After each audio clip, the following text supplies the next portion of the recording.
everyone মই এটা mini ভ্লগলৈ আপোনালোকক স্বাগতম জনাইছো আজি ঘৰৰ পালেং শাক মধুসোলেং ঘৰৰ মাছ আৰু ঘৰৰ বিলাহীৰে বনোৱা শাকৰ তৰকাৰী খাম বুলি ভাবিছো আৰু মায়ে বাছি আছে মাছ আৰু আপোনালোকে চাই থাকিব ভিডিওটো আৰু ভিডিও জৰিয়তে মই দেখাই থাকিম বাৰু মায়ে মাছ বাছি আছে মা মাছ বাছিছা মায়ে পুৰা বঠিত পেলাই পুৰা ৰেপিছে এয়া হৈছে আৰু মাছ বাছি চৰ পিস কিটা ফলে ঘৰৰ মধুসোলেং আৰু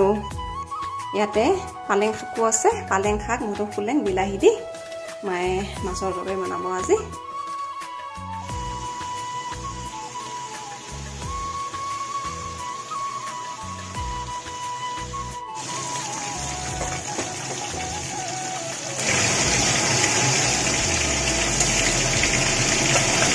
এইফালে আমাৰ শাকৰ তৰকাৰী ৰেডি হৈ আছে আৰু এয়া মাছ দি দিয়া হৈছে ফ্ৰাই মাছ আৰু এইফালে কলা দিলৰ ভাজি